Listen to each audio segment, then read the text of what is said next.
Assalamualaikum warahmatullahi wabarakatuh. Kembali lagi di acara duduk bersama Pak Dadu yang didukung oleh Bandung Kopi. Dan dulu di situ. Kembali lagi kita bersama Dr. Daduk Merdeka Mansur ya, sebagai konsultan kita, sebagai coach kita dalam menghadapi masalah mental, masalah kehidupan. Sekarang kita mau bahas apa nih Pak? Iya, ini bahas bagaimana kita bisa keep happy, ya, always happy dalam kehidupan sehari-hari. Karena sebetulnya yang kita cari dalam kehidupan kita itu ya kita tadi ya kan. Jadi suruh yang rasakan apa kira-kira yang anak muda sekarang seringkali hadapi ya, kalau kemudian mereka melakukan tindakan-tindakan yang di luar apa yang nalar kita, karena dia tidak bahagia. Jadi ya biasa anak muda kan tujuannya pengen mencari kebahagiaan, meskipun bahagianya itu cuma sementara. Kalau saya nyebut gini, dalam hidup ini kita itu harus punya tabungan kebahagiaan yang banyak. Jadi kita tidak boleh tekor kebahagiaan. Nah, ini istilah baru ya. Kalau kita dulu ingat apa besar pasang daripada tiang, ya. Artinya jangan sampai problematika itu lebih gede daripada tingkat kebahagiaan kita. Nah itu ngeri, itu bahaya. Kenapa? Karena kalau orang itu kebahagiaannya rendah, dia akan rentan, dia akan gampang terdistorsi oleh keadaan, dia akan gampang tertekan ya oleh problematika mungkin yang remeh-remeh. Kenapa? Karena level kebahagiaannya sangat rendah. Nah, mungkin kita akan masuk ke topik itu ya, yang sangat penting bagi anak muda ya, anak muda ya. Jadi biar supaya pengorbanan yang kita keluarkan untuk mencapai suatu kebahagiaan itu enggak lebih besar Pak ya. Iya betul. Penting gitu Pak. Jadi sebetulnya kebahagiaan itu kalau boleh kita bilang, bahagia itu adalah soal pilihan. Jadi semua itu our choice ya. Jadi bahagia atau tidak itu kita memilih sebetulnya. Jadi bukan kita itu menerima, oh kita nanti akan bahagia atau tidak. Sebetulnya kita itu memilih. Nah saya seringkali menyampaikan ya, kalau kita bisa memanage diri kita, memanage waktu kita, memanage sumber daya yang kita miliki, kita bisa memilah-milah, kita bisa menyingkirkan hal-hal yang tidak bermanfaat, kita bisa menghindari hal-hal yang apa itu buang-buang waktu dan sebagainya, maka kita akan menerima sebuah keadaan di mana hidup kita itu akan teratur, tertib, ya, semuanya sudah disiapkan, semuanya sudah diantisipasi, termasuk sampai kepada bagaimana kita akan menghadapi teman, menghadapi dosen, menghadapi guru, menghadapi siapapun, kita tuh udah siap gitu ya. Kan kata pepatah Sun Tzu itu bilang, peperangan itu 50% dari persiapan. Jadi termasuk dalam hidup ini, kalau kita mempersiapkan dengan baik, kita akan menang dalam pergaulan. Dalam pergaulan kita akan merasa berbahagia selalu, merasa bersemangat selalu. Kenapa? Karena kita mempersiapkan segalanya. Jadi misalnya gini ya, ketika kita kuliah mungkin ambil 20 SKS, 16 SKS ya. Bagi yang ambil 20 atau 24 SKS, kalau dia benar-benar memilih waktunya, mempersiapkan segalanya, mengantisipasi, mempelajari teoritiknya, nah, mungkin waktunya jadi longgar dia. Kenapa? Karena dia mempersiapkan segalanya. Jadi dia punya banyak waktu luang. Ya. Berbeda dengan yang ambil mungkin cuma 15 SKS, tapi dia nggak pernah persiapan, dia nggak pernah mengelola, tidak pernah melakukan studi literatur dan sebagainya. Maka sepertinya dia menghadapi banyak kesulitan. Dia tidak paham dengan keilmuannya sehingga merasa dia itu waktunya sempit, waktunya habis. Jadi saya begini, manakala saya belajar tentang masalah waktu. Jadi waktu itu tergantung bagaimana kita mensikapinya. Saya bilang kepada anak saya, kalau kemampuan kita, keahlian kita, kapasitas kita besar, maka kita akan bisa mengerjakan sebuah pekerjaan karena kompetensi kita yang tinggi. Sehingga pada saat kita bisa mengerjakan tugas yang cepat, maka waktu kita yang tersisa banyak, gitu kan? Tapi ketika kapasitas kita itu nggak memadai, maka waktu yang tersisa ini nggak cukup. Karena kita ngerjain tugas itu lama, mengerjakan sebuah proyek itu lama karena kapasitas kita itu rendah. Makanya bagaimana kita memilih diri kita, mengupgrade diri kita supaya kita memiliki kapasitas, memiliki kualitas, kompetensi yang tinggi, itu akan sangat berpengaruh dengan panjang pendeknya waktu. Jadi waktu itu relatif sebetulnya. Waktu itu bisa panjang, bisa pendek, tergantung kemampuan kita. Ya seperti ini lah misalnya ya. Kalau kita jalan misalnya ke alun-alun Kota Bandung, kalau jalan mungkin kita lama, jadi waktu terasa pendek. Tapi kalau kita naik motor, mungkin waktu jadi semakin tersisa. Kalau kita naik mobil lebih cepat lagi, waktunya jadi lebih banyak yang tersisa. Kita bisa melakukan hal-hal yang lain, dan disitulah kita semakin baik. Jadi ini contoh bagaimana kita menggunakan resource ya, resource waktu dan sebagainya itu, supaya kalau kita banyak waktu luang, banyak waktu tersisa, kita bisa melakukan aktivitas hobi kita, hal-hal yang menyenangkan bagi kita, sehingga kita akan selalu bahagia. Nah, oleh karena itu, kenapa time is money atau waktu adalah pedang? Ya? Karena kalau kita tidak bisa memanfaatkan waktu dengan baik, benar, kita akan tergilas oleh roda persaingan saat ini. Ya. Apalagi sekarang udah era digital, era globalisasi, di mana orang sudah tidak dipisahkan oleh ruang dan waktu. Jadi itu salah satu contoh ya. Mungkin ada contoh-contoh lain yang bisa menyampaikan. Ya. Karena kenapa waktu itu penting? Karena semua orang itu berhak atas waktu yang dia miliki. Karena semua orang memiliki sama-sama 24 jam. Masih sama semua. Kalau misalnya masalah uang, kita kan belum tentu memiliki uang sebanyak mereka. Nah, yang bisa kita kendalikan saat ini ya minimal satu itulah waktu itu. Gimana kita cara mengelola waktu itu bermanfaat atau tidaknya. Kalau kita membandingkan 24 jam orang lain yang kerjanya bermanfaat sama kita sendiri yang 24 jam cuma bisa kuliah udah 8 jam kerjain tugas, tapi waktu istirahatnya sama tidurnya, waktu tidurnya 8 jam juga, cuma tidur doang atau apa gitu, sisa waktunya yang lain itu bisa buat belajar yang hobi atau yang lainnya.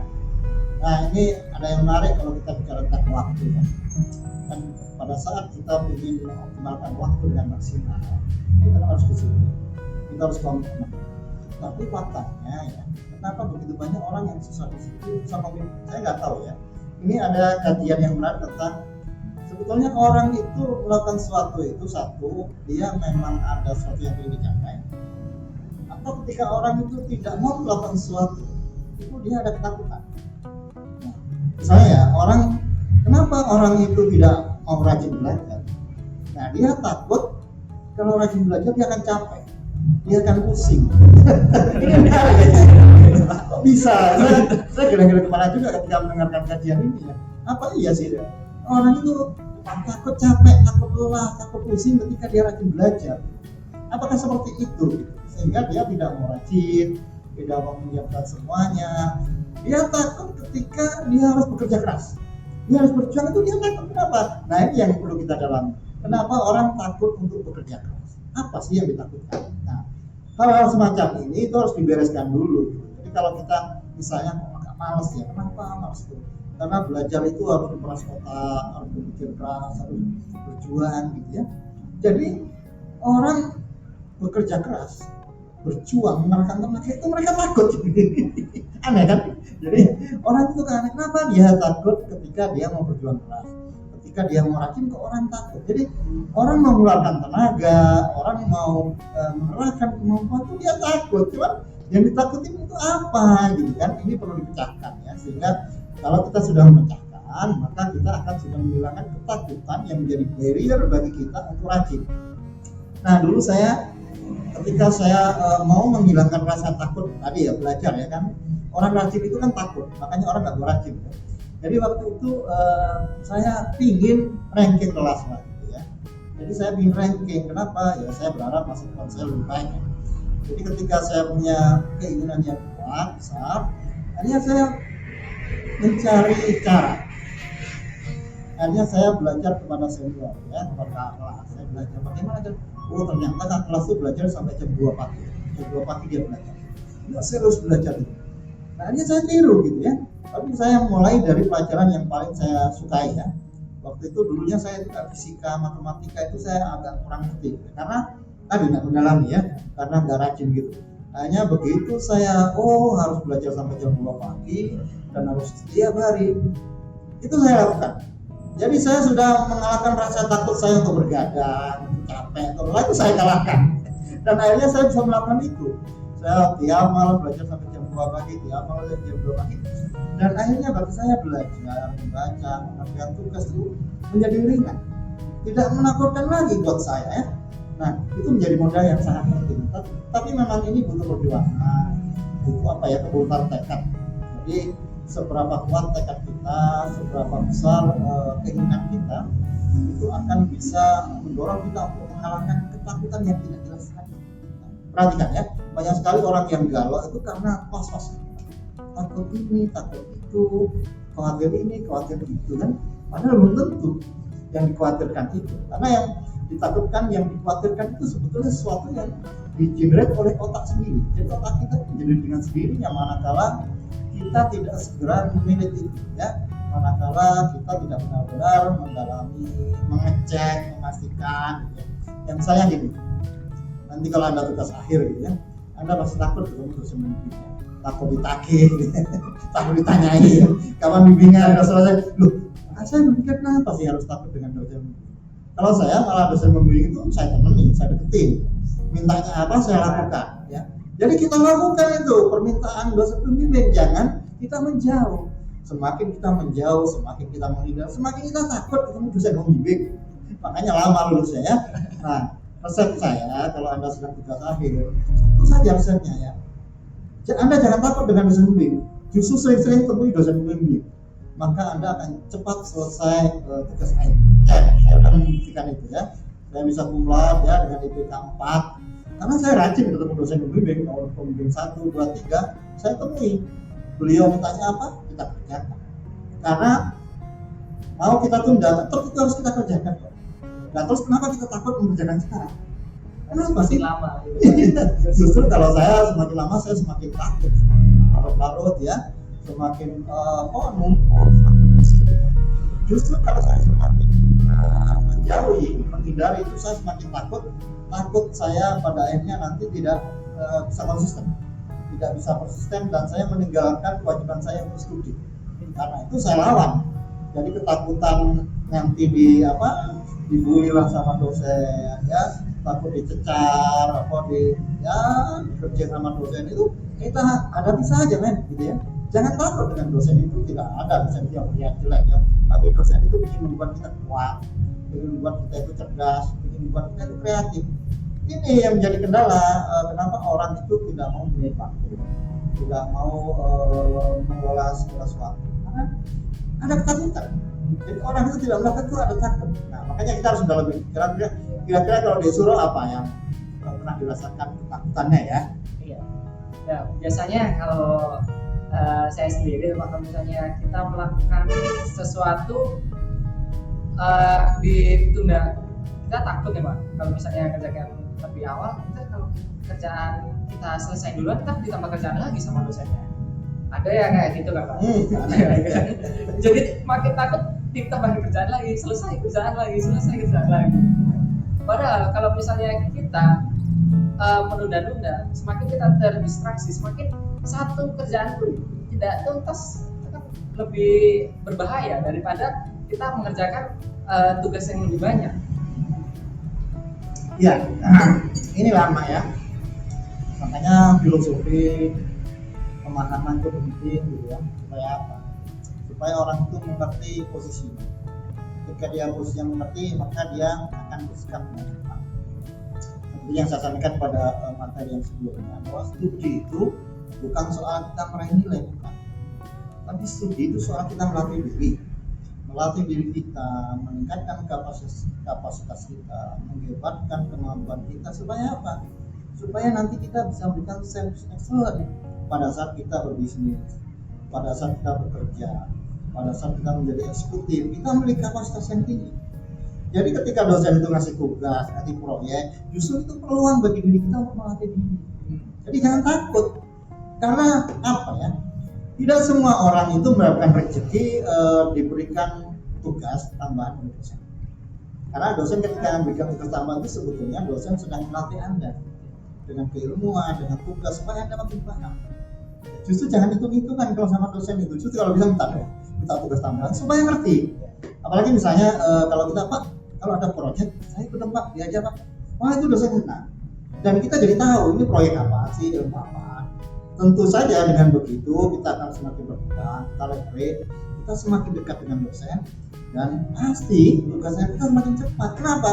Kita dekat dengan dosen, kita makin paham, kita makin tahu dosen itu pinginnya bagaimana. Pasti nggak banyak hal nanti yang ditanyakan karena kita sudah paham dengan keinginan dosen. Nah, oleh karena itu ketakutan yang harus kita hilangkan ya. Jadi adik-adik jangan ada rasa takut sedikit pun ya. Takut rugi waktu lah. Takut rugi tenaga. Kan aneh gitu. Kita belajar, kita studi itu untuk berlatih. Kita mengalokasikan waktu, tenaga, pikiran, biaya kita supaya kita meningkatkan kompetensi kita. Jadi jangan takut ketika kita ketemu dosen, justru kita harus dekat dengan dosen. Karena apa? Dosen itu pasti akan melatih kita. Dosen pasti akan menghebatkan kita menjadi orang yang paling top lah ya di bidangnya. Nah, itu harus seperti itu. Ya perhatikan. Ketika seseorang itu belajar dan kemudian dia menjalani proses dengan baik. Bahkan saya pernah lihat tuh filmnya siapa Jackie Chan. Jackie Chan itu melatih di Kung Fu Boy kalau nggak salah, Kung Fu Kid tuh. Karena Jackie itu apa latihannya? Cuma suruh pakai jaket aja. Pakai jaket terus pakai jaket. Sampai si muridnya ini kesel. Ternyata dia nggak tahu hikmahnya. Karena pakai jaket itu ternyata dia bisa lincah, bisa cepat, bisa menghindari pukulan orang dan refleks kan. Ya. Nah itu maksudnya. Jadi ketika belajar dalam hidup ini kita jangan suluh. Karena nggak ada dosen itu yang ingin dijelekkan, pasti lihatnya yang baik. Nah makanya kenapa ada adab sebelum ilmu itu supaya apa? Supaya sikap kita baik ketika kita belajar, ketika kita studi. Jadi adab kita ya, bukan adab. Jadi sikap kita itu harus ditingkatkan kualitasnya supaya apa? Supaya ketika kita mendalami keilmuan kita bisa menjalani dengan baik, sikap kita baik, kita menghormati guru. Ketika kita menghormati guru, maka kita akan mendengarkan dengan seksama ilmu apa yang disampaikan oleh guru. Kita akan mengikuti apa yang diperintahkan oleh guru. Kita tidak pernah membantah sedikit pun ya. Karena apa? Karena kita menghormati guru. Jadi ketika kita menghormati guru, kita akan rela menerima ilmu itu. Ya kan? Ketika kita rela, ilmu itu akan masuk sepenuhnya dalam hati kita, dalam pikiran kita, dan kita jadi gampang mengerti. Itu kenapa ada anak yang cepat paham, ada anak yang cepat mengerti, gampang mengerti soal, ada anak yang susah paham. Kenapa? Karena dia belum rela. Sikapnya dia nggak menghormati gurunya, dia nggak ikhlas dengan gurunya, kesel dan sebagainya, jengkel ya, suruh dia tugas terus dia jengkel, aja dia menolak itu secara refleks, bahwa sadarnya menolak ilmu apapun. Makanya kan belajar itu kita harus ikhlas. Kalau belum ikhlas, betulkan dulu ikhlasnya, apa yang buat gak ikhlas, apakah kesel, apakah takut, apakah belum paham maksudnya gitu ya. Misalnya ini belajar ini tuh apa sih, nah itu diberesin dulu. Dan tugas guru melatih murid-murid yang untuk paham itu. Makanya guys ya, saya sebetulnya memberikan materi ini dalam rangka membukakan pemahaman bagi Anda sekalian supaya Anda itu bisa membangun spirit, membangun niat, membangun keikhlasan yang bagus dalam hidup ini. Kalau kita ikhlas, maka kita akan bisa bahagia loh ya. Kenapa? Ya orang kalau ikhlas itu melakukan sesuatu dengan penuh kesenangan. Dia akan bahkan menumpahkan rasa cintanya ya. Saya dulu kalau ada ilmu matematika, kalkulus, saya sangat senang sekali kerja rumus-rumusnya itu ya. Bahkan itu soal-soal kalau sekarang SBM UTBK itu, wah itu saya sampai hafal jawabannya karena sudah kerjain berkali-kali. Oh yang ini itu ini, yang ini itu ini, saya hafal. Berkali-kali saya kerjain itu, jadi saya nggak hitung lagi kadang-kadang ya. Karena saking mencintainya soal-soal matematika, fisika, kimia itu saya cintai banget. Kenapa saya mencintai? Karena saya mengerti. Kenapa saya mengerti? Karena saya benar-benar ikhlas menerima ilmu dari guru, kemudian saya dalami, saya pelajari, saya praktekkan. Ya kayak sekarang gini, saya sedang nulis buku nih, nulis artikel jurnal. Biasanya saya nulis buku itu saya buat daftar referensi itu manual. Manual saya ketik kan capek. Wah, buka dulu judulnya apa, siapa nulis, tahunnya siapa, judulnya apa, siapa, kan lama. Nah, begitu saya belajar tentang aplikasi namanya Jotero. Jotero itu adalah untuk citasi. Jadi begitu kita masukkan di Jotero, kita citasi itu langsung dia mensitasi dan nanti di daftar pusakanya dia langsung muncul generate. Jadi gampang sekali, enak banget. Makanya sekarang saya lagi asik mencari rujukan ya, mencari sumber-sumber. Saya tinggal masukin ke Jotero itu, dan nanti ketika saya tinggal klik aja klik Jotero, citasi, nanti masukkan di tulisan. Nanti kalau udah selesai saya tinggal create daftar referensi. Dan itu mengasihkan. Saya nggak perlu mikirin lagi daftar referensi, semuanya akan masuk dan semuanya akan valid. Ya. Nah, itu contoh bagaimana ketika kita ikhlas, mencintai, menikmati, maka kapasitas kita naik. Ketika kapasitas kita naik, waktunya jadi cepat. Waktu kita untuk mengerjainnya jadi cepat, ya. Jadi cepat dan akhirnya waktu kita bisa banyak. Kira-kira begitu. Ya. Nah, jadi kalau kita menuntut ilmu itu jangan pentingin ini buat apa sih gitu ini. Jadi pasti ada hikmahnya lah, meskipun kalian nggak ngerasain sekarang, setidaknya itu melatih pikiran kalian biar aktif gitu otaknya. Jadi kalau ada permasalahan yang sejenis itu bisa terlatih. Jadi bukan karena kalian belajar akuntansi tapi kalian bekerjanya tidak pengen jadi akuntan, tapi karena melatih keahlian kalian dalam berpikir. Iya betul. Jadi itulah ya untuk meningkatkan rasa bahagia itu, maka kita harus bisa membangun keikhlasan. Jadi begini teman-teman, ikhlas itu kan suatu yang apa ya, abstrak dan sebagainya dan kadang-kadang sulit. Tapi sebetulnya kalau kita tahu rumusnya, tahu formulasinya, kita siap-siap bisa ikhlas. Kenapa? Karena ikhlas itu kan bagaimana kita menselaraskan harapan dan keinginan kita dengan kenyataan. Yang seringkali terjadi adalah bagaimana harapan kita tidak sesuai dengan kenyataan. Kalau ada hal yang tidak sesuai dengan kenyataan itu berbeda dengan harapan kita seringkali tidak ikhlas. Nah, kita harus berlatih, belajar bagaimana kita menerima kenyataan. Kita akui kenyataan itu, misalnya kita gagal, kita berubah, tapi kita terima dan kita hadapi dengan penuh bersarat. Tapi setelah itu kita merencanakan perbaikan, merencanakan improvement. Itu yang lebih penting. Tidak ada manusia yang sempurna, tidak ada manusia yang Islam, pasti ada kekurangannya. Oleh karena itu kita harus selalu melatih diri, termasuk belajar menerima bahwa kita tidak sempurna, ya. Kita banyak kekurangan, kita mungkin gagal ini itu, ya.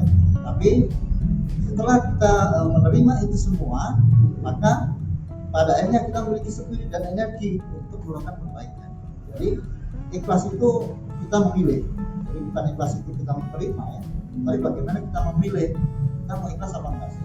Kalau misalnya gini lah ya, misalnya suatu hari Anda makan dan kemudian tiba-tiba ternyata di sayurnya itu ada lombok yang sangat pedas, cabai yang sangat pedas, makan gitu ya, kegigit gitu. Anda mau tidak ikhlas sudah pedas juga kan, karena udah masuk di mulut. Tapi kalau Anda ikhlas, mungkin pedas itu juga nggak akan terlalu menyakitkan bagi Anda. Paling 5 menit ya udah selesai ya. Tapi kalau Anda nggak ikhlas itu rasanya bisa sehari. Nggak kurang ajar nih yang masak gitu kan. Oh itu kepikiran terus gitu. Nyalain gitu. Begitu. Nah, jadi segala kejadian ini itu adalah sesuatu yang kita terima. Kita terima dengan legowo. Ya. Makanya ada istilah rilo legowo. Ya. Jadi kita menerima. Kemudian ikhlas dan legowo saja. Karena hidup ini adalah sesuatu yang memang ditakdirkan kita. Jadi jangan sampai kita tidak legowo. Kalau kita nggak legowo, masih banyak problem dalam hidup kita. Kita mau melangkah berat, kita merasa akhirnya terkunci oleh sikap kita, terkunci oleh pikiran kita karena kita tidak legowo tadi. Misalnya Anda kesal sama teman, Anda kesal akhirnya nggak mau ketemu sama dia lah. Padahal suatu saat Anda butuh sama teman Anda itu. Kalau Anda nggak legowo, Anda nggak ikhlas, Anda akan mencegah untuk ketemu dengan teman Anda itu, ya. Anda akan tercegah oleh keadaan itu. Oleh karena itu kita harus ikhlas dan legowo dengan segala keadaan. Ya. Nah, itu bunyinya ya, kita harus legowo, maka kita akan memiliki semangat yang kembali. Ya. Kalau misalnya diibaratkan yang pepatah mengatakan kan bersenang-senang itu di akhir. Ya, berakhir-akhir Susah-susah di dulu, awal. kemudian ya. Ya sebetulnya bersakit-sakit dan bersenang-senang itu tergantung sikap kita. Kita yang ngerasain harus rela. Ya misalnya kayak gini lah ya. Kebahagiaan 4 tahun, tapi untuk kebahagiaan 60 tahun ke depan daripada kita seneng cuma 4 tahun, kita misalnya sekolah, kuliah, malas-malesan, tapi nanti kita sengsara di kemudian hari kita lulus, ya nggak jadi apa. Ya, kayak misalnya gini, orang ada yang suka lari. Kalau bagi orang yang nggak suka lari, apaan sih lari-lari capek, wah gitu ya. Tapi bagi orang yang lari dia menikmati. Justru kalau nggak lari dia penasaran dengan nggak lari ya. Semacam itu. Jadi kita harus membiasakan dengan kebiasaan baik supaya kita memiliki sesuatu ritme, suatu aktivitas yang positif. Itu kan pilihan. Makanya saya sebut tadi, kalau kita ingin bagi kita sudah milah-milah. Aktivitas kita ini positif atau tidak, menguntungkan bagi kita atau tidak, bermanfaat bagi kita atau tidak, baik jangka pendek maupun jangka panjang. Kalau kita sudah bisa milah-milah itu, maka kita akan mendapatkan manfaat dan pada akhirnya kita akan bahagia. Kenapa? Karena semua yang kita lakukan adalah positif dan berdampak sangat positif pada diri kita. Ya, mungkin ya. Makanya kita harus manage segala sesuatu supaya semuanya bagus, positif dan pada akhirnya kita akan bahagia. Jadi depend on us ya bahagia itu. Itu standarnya adalah standar diri masing-masing, jangan samakan dengan yang lain. Ya, kalau lihat orang lain senangnya kayak gitu, kita pengennya kayak gitu, nggak selesai-selesai. Oke, jadi gitu ya sahabat Blog Bandung Cafe dan Blog Institute. Itulah sedikit trik dan strategi kita untuk bahagia dan bersemangat, karena sebetulnya hidup ini cuma sekali. Kalau kita tidak bahagia dan semangat itu rugi. Nah, tapi cara bahagia dan semangat seperti yang saya sampaikan tadi, kita harus bisa memanage, bisa mengolah, bisa memilah-milah, dan bisa komitmen persisten melakukan tindakan-tindakan yang positif yang akan membangun kapasitas kita. Salam sukses dari Blog Bandung Cafe dan tetap semangat ya. Semangat dari Grow Up Indonesia. Jaya.